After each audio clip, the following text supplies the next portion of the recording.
करवा चौथ व्रत कथा। एक साहूकार था जिसके 7 बेटे और एक बेटी थी। सातों भाई व बहन एक साथ बैठकर भोजन करते थे।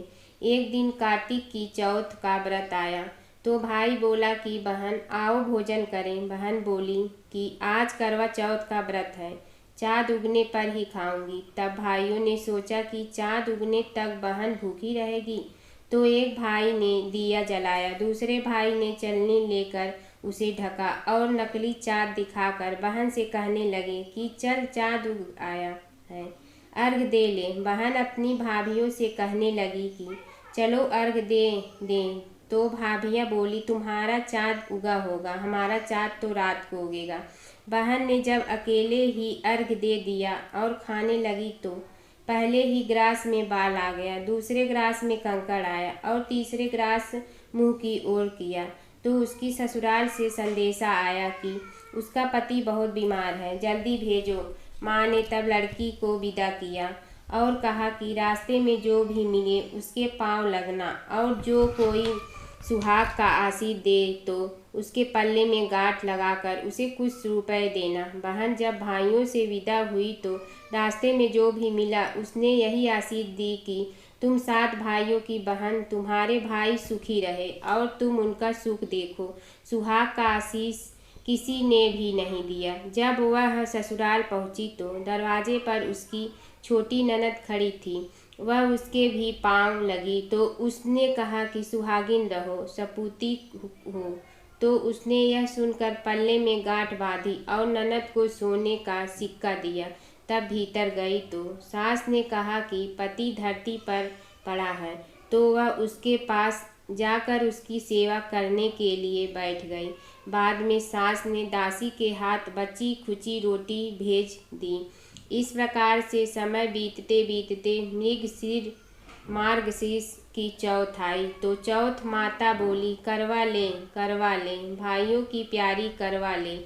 लेकिन जब उसे चौथ माता नहीं दिखलाई दी तो वह बोली हे माता, आपने मुझे उजाड़ा तो आप ही मेरा उद्धार करोगी, आपको मेरा सुहाग देना पड़ेगा। तब उस चौथ माता ने बताया कि पौष की चौथ आएगी, वह मेरे से बड़ी है, उसे ही सब कहना, वही तुम्हारा सुहाग वापस देगी।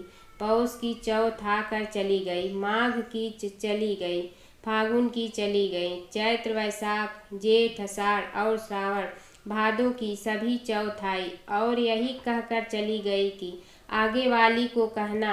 असौज की चौथ आई तो उसने बताया कि तुम पर कार्तिक की चौथ नाराज है, उसी ने तुम्हारा सुहाग लिया है, वही वापस कर सकती है, वही आएगी तो पांव पकड़कर विनती करना। यह बताकर वह भी चली गई। जब कार्तिक की चौथ आई तो वह गुस्से में बोली भाइयों की प्यारी करवा ले, दिन में चाँद उगानी करवा ले, व्रत खंडन करने वाली करवा ले, भूखी करवा ले। तो यह सुनकर वह चौथ माता को देखकर उसके पांव पकड़कर गिड़गिड़ाने लगी। हे चौथ माता, मेरा सुहाग तुम्हारे हाथों में है, आप ही मुझे सुहागिन करें। तो माता बोली पापिन हत्यारिन, मेरे पांव पकड़कर क्यों बैठ गई।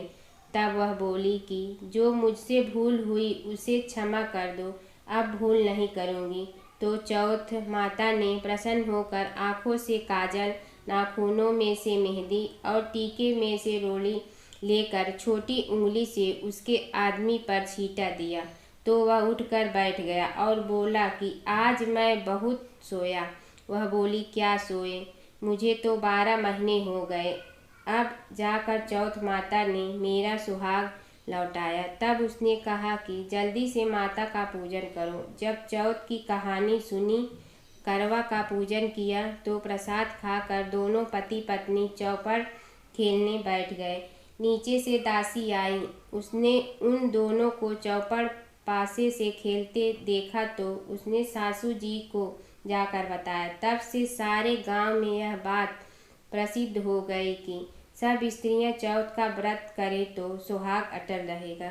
जिस तरह से साहूकार की बेटी का सुहाग दिया, उसी तरह से चौथ माता सबको सुहागिन रखें। यही करवा चौथ के उपवास की सनातन महिमा है।